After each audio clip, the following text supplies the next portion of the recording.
KKMD 919와 해외 영상 CJ 팟캐스트 번역. KF-21 FA-50 이 정도였어? 아일랜드 미래 공군력의 초석이 될 한국 항공우주 기술. 아일랜드는 경제적으로는 유럽 디지털 제약 분야의 심장부라고 불릴 만큼 중요한 입지를 차지하고 있는 반면, 군사적으로는 EU 안보의 아킬레스건이라는 오명을 얻고 있는 나라입니다. 낮은 법인세와 영어 사용 환경을 무기로 구글, 애플, 메타, 인텔 등 글로벌 빅테크 기업들의 유럽 본부를 유치했고, 세계 10대 제약사 중 대부분이 아일랜드에 생산 기지를 두고 있습니다. 영국 브렉시트 이후 런던을 떠난 금융 자본들도 아일랜드에 자리를 잡아 1인당 GDP 기준으로 룩셈부르크와 함께 유럽 최상위권을 유지하고 있는 나라죠. 이와는 대조적으로 나토에 가입하지 않은 아일랜드는 오랫동안 군사적 중립을 고수해왔고, 국방비 지출 역시 GDP의 약 0.2에서 0.5% 수준으로 EU 최하위권을 맴돌고 있습니다. 독자적인 제트 전투기가 없어 영공 방위를 영국 공군에 의존해왔을 정도죠. 그럼에도 불구하고 아일랜드 인근 해역은 유럽과 북미를 잇는 해적 광 케이블의 70% 정도가 지나가는 길목입니다. 최근 러시아 전투함이 자주 출몰하면서 해적 광 케이블 안보에 대한 우려가 높아졌고, 아일랜드의 안보 공백이 EU 전체의 위협으로 간주되고 있는 상황입니다. 같은 유럽 연합 국가들로부터 경제적 부는 있는 대로 누리면서 안보는 무임승차한다는 비판을 받아왔죠. 결국 아일랜드 내부에서도 초음속 제트 전투기를 도입해야 할 필요성에 대한 논의가 일었고, 두 가지 방안이 대립하고 있습니다.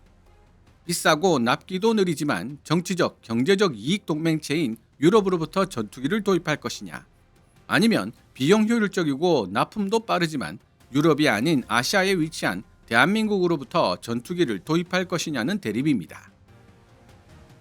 아일랜드 군사 관련 채널 CJ 팟캐스트가 2026년 2월 18일 업로드한 영상 번역을 통해 이 문제를 생각해 보도록 하겠습니다.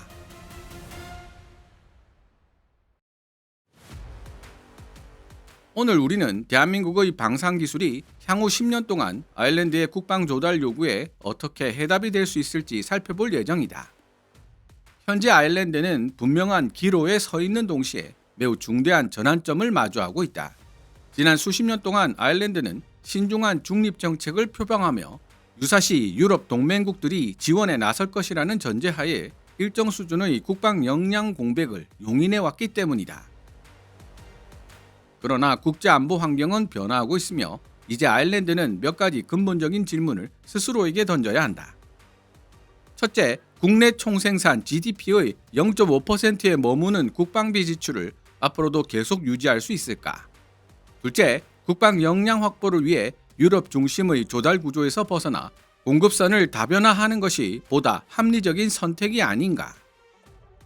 이러한 맥락에서 대한민국은 역동적인 파트너로 부상하고 있다. 아일랜드는 유럽 국가들 중에서도 국방비 비중이 낮기로 유명합니다.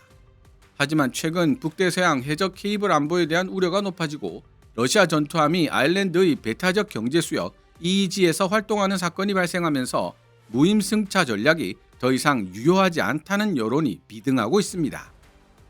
전통적으로 아일랜드는 인접한 영국, 프랑스에서 무기를 조달했지만 가격이 비싸고 납기가 지연되는 경우가 많아 신속한 인도, 합리적 가격, 검증된 성능을 갖추고 있는 K방산에 대한 관심이 높아지고 있는 중입니다. 지난 20여 년 동안 한국은 전투기를 단순 조립하는 면허 생산국에서 글로벌 항공우주 혁신국으로 도약해왔다. 한국 항공우주 산업과 같은 기업들은 전 세계에 전투기를 공급하는 견고한 방위산업 생태계를 구축했다. 아일랜드에 있어 이는 단순히 특정 전투기를 구매하는 것 이상의 의미를 갖는다. 이는 미래를 대비한 회복력 있고 다변화된 방위 파트너십을 구축하는 것에 관한 문제다. 이러한 협력의 중심에는 KF-21 보라매가 있다. 최근 내가 다룬 바 있는 이 기체는 외형적으로도 매우 인상적인 전투기다. 첨단 스텔스 설계, 능동 전자주사 배열 A4 레이더, 현대적 항전 장비를 갖추고 있는 KF-21은 대한민국 항공산업의 비약적 도약을 상징하는 기체다. 아일랜드가 다시 전투기 분야, 즉 제트 전투기를 운용하는 영역으로 진입하는 방안을 검토하는 상황에서 KF-11은 장기 운용 및 상호 운용성을 고려해 설계된 미래지향적 플랫폼을 제공하며 향후 아일랜드 방위 역량 구축의 초석이 될 수 있다. KF-11과 함께 주목해야 할 기체가 바로 골든 이글이라 불리는 정말 아름다운 경전투기 FA-50이다. 이미 설명한 적이 있지만 FA-50은 경제성과 신뢰할 수 있는 전투 능력을 균형 있게 갖춘 경전투기다. 초음속 성능, 현대적 레이더, 다목적 운용 능력을 모두 갖춘 FA-50은 아일랜드 같은 소규모 국가의 실용적인 첫 단계 전력화 옵션으로 안성맞춤이다. FA-50은 또한 단계적인 전력 증강을 통해 운용 역량을 점진적으로 확대하는 동시에 아일랜드가 신뢰할 수 있는 억제력을 제공할 수 있다. 아일랜드 공군이 초음속 제트 전투기를 운용해본 경험이 거의 없다는 점을 고려할 때 훈련기와 전투기 역할을 동시에 수행하는 FA-50은 조종사 양성과 공군력 재건을 동시에 추진할 수 있는 최적의 선택지라고 할 수 있습니다. 더욱이 운용 유지비가 저렴해 아일랜드 공군의 예산 부담을 최소화할 수 있다는 점도 매력 포인트라고 볼 수 있고요. FA-50으로 기반을 닦은 뒤 더 강력한 장거리 교전 능력이 필요할 때 KF-11을 도입한다는 시나리오도 구상해 볼 수 있습니다. KF-11은 4.5세대에서 5세대로 진화할 수 있는 진화적 설계를 채택하고 있을 뿐만 아니라 나토 표준 데이터 링크 16과의 호환성을 염두에 두고 개발된 국산 A사 레이더와 최신 항전 장비를 보유하고 있습니다. 이는 아일랜드가 FA-50 플러스 KF-11로 구성된 공군력을 보유하더라도 유사시 영국 공군이나 다른 유럽 동맹국들과 큰 문제 없이 연합작전을 수행할 수 있다는 사실을 의미합니다.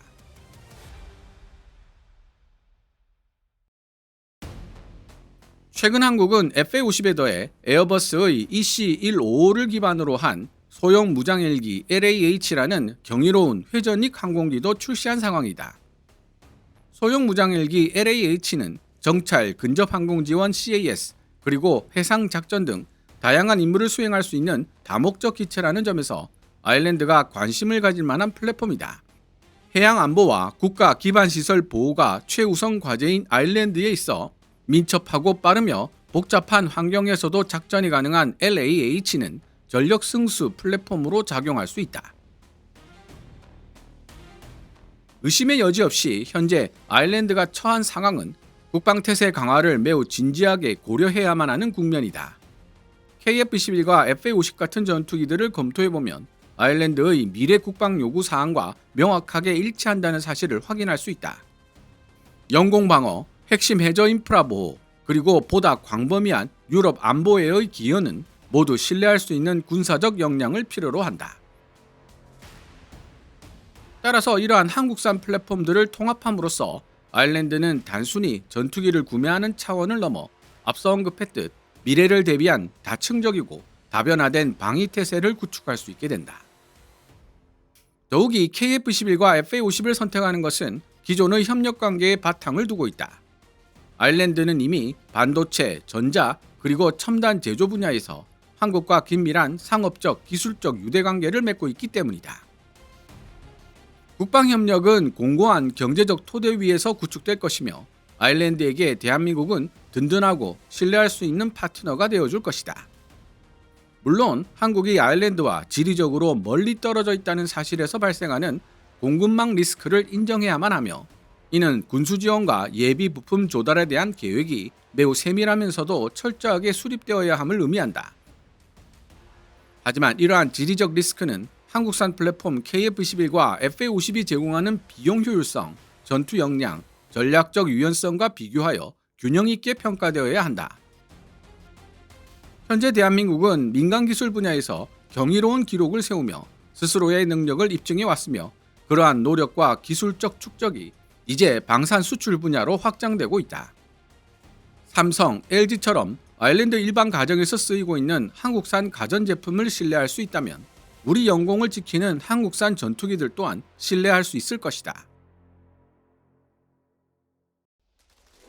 실무적 관점에서 볼 때 KF-21과 FA-50 같은 한국산 플랫폼의 통합이 즉각적으로 이루어지지는 않을 것이다.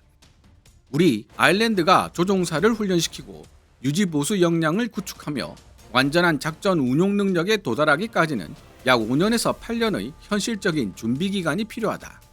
이는 단기간에 해결할 수 있는 임시 방편이 아니라 세대적 공백을 메우는 장기적 과제다. 그러나 이러한 접근은 아일랜드의 미래 안보상 요구사항을 확실히 보장하는 길이기도 하다. 영공방어, 해적 케이블 보호, 그리고 유럽 안보에 대한 기여는 모두 유연하고 현대적인 공군력을 요구한다. 전략적 이익을 넘어 경제적 차원의 고려도 존재하는데 유럽에서 일자리 창출 및 보호는 매우 중요한 문제라는 사실에는 의심의 여지가 없다. 유럽산 전투기를 구매하는 것은 영내 방위 산업을 지원하고 유럽연합 EU와의 연대를 공고히 하는 효과를 가진다. 그러나 아일랜드는 이러한 경제적, 정치적 효과를 한국산 플랫폼 KF-21과 FA-50이 제공하는 비용 경쟁력 및 전략적 기동성과 비교하여 신중히 따져보아야 한다. 대한민국 K방사는 유럽연합 EU가 내세우고 있는 일자리 창출에 대한 우려에 대응하기 위해 현지 생산 및 MRO 거점 전략을 사용하고 있습니다.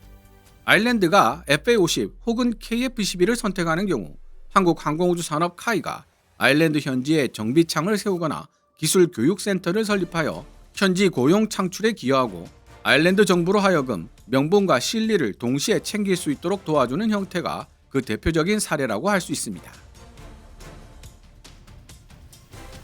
결국 이것은 단순한 방산 조달의 문제가 아니라 아일랜드의 미래 안보 방향에 대한 선택의 문제이며 변화에 적응할 수 있는 역량과 회복력에 대한 의지의 문제다. 한국산 전투기 KF-11과 FA-50을 도입함으로써 아일랜드는 단순히 주변국들을 따라가는 수준에 그치지 않고 다각화되고 회복 탄력성 있는 미래 국방 구조를 선도하는 위치에 설 수 있다.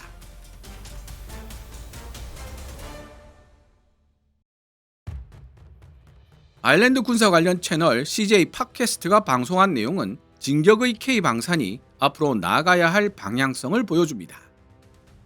최대 8조 원 규모의 폴란드 잠수함 사업이나 최대 60조에서 100조 원 규모로 추정되는 캐나다 잠수함 사업에 도전하고 있는 팀 코리아가 최종적으로 승리를 얻어내기 위해서는 유럽 국가 특유의 일자리와 안보를 챙겨주는 유럽 카르텔을 넘어서야만 합니다. K방산의 주 무기인 신속한 인도, 합리적 가격, 검증된 성능만으로는 넘기 힘든 벽이기도 하고요.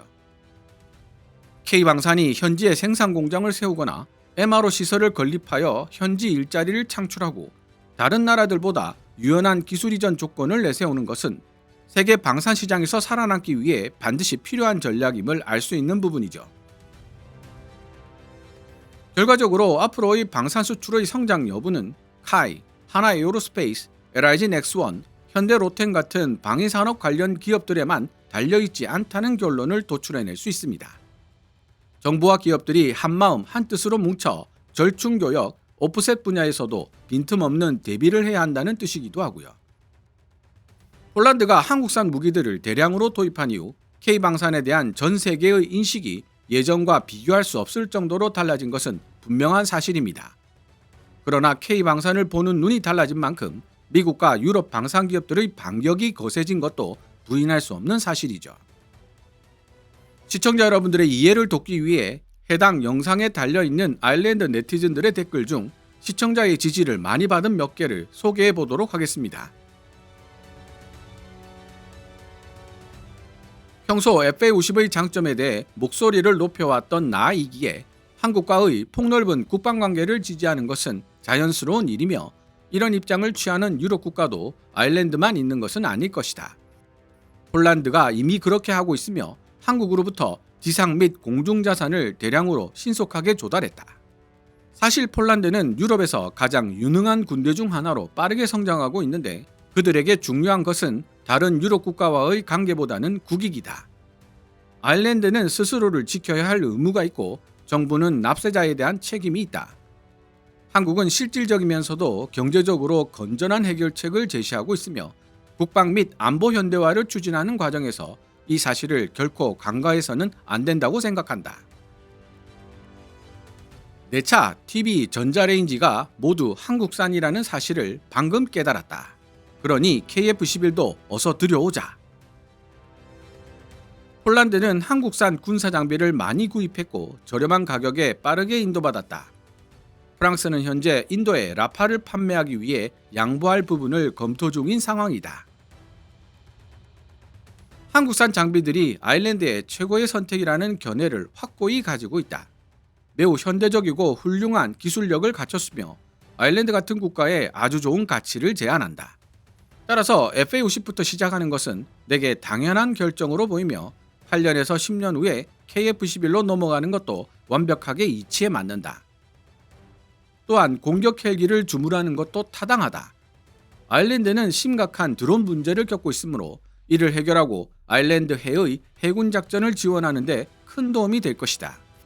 최근 아일랜드가 H145M 주문을 고려했다는 사실로 미루어 봤을 때 LAH들이 에어버스 헬리콥터를 기반으로 개발되었다는 점도 훌륭하다.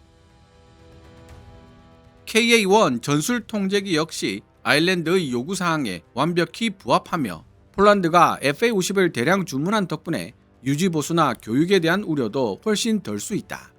폴란드와 손쉽게 공유할 수 있기 때문이다. 아일랜드가 소형 무장헬기 LAH 도입까지 고려하고 있다는 것은 의외의 사실이었는데요. 도입한다면 전투함에 싣고 다니며 해상작전에 투입할 계획인 것으로 보입니다. 다만 LAH는 마리논과는 달리 해수나 해풍에 대한 방염, 방수 처리가 되어 있지 않은 상태이고 좁은 전투함 경납 시 로터 블레이드를 접어야 할 필요와 비상 부유 장치 등의 탑재도 필수여서 적지 않은 수준의 설계 변경이 필요할 것입니다. 카이 측에 문의해 보니 수리온을 해상형 마리논으로 개량하면서 이미 보유한 기술들이기 때문에 LAH를 해상용으로 개량하더라도 기술적으로 큰 도전 과제는 없을 것으로 보고 있었습니다. 다만 중량과 가격이 상승한다는 부작용은 각오를 해야 되겠지만요. 오늘의 퀴즈입니다. 현재 아일랜드가 국방비로 지출하고 있는 돈은 GDP의 몇 %에 불과할까요? 정답을 아시는 분들은 댓글로 달아주시기 바랍니다. 오늘 KKMD에서 준비한 내용은 여기까지입니다. 방송되었던 내용들은 KKMD 공식 블로그에서도 만나보실 수 있으며 내용이 재미있고 유익했다면 더 많은 시청자들과 만날 수 있도록 이 동영상 하이프하기를 눌러주셨으면 합니다. KKMD 영상 제작을 직접 지원하고 싶은 분들은 농협 9481216701호로 후원해 주셔도 됩니다. 지금까지 시청해 주셔서 감사합니다. Kevin's Military Channel KKMD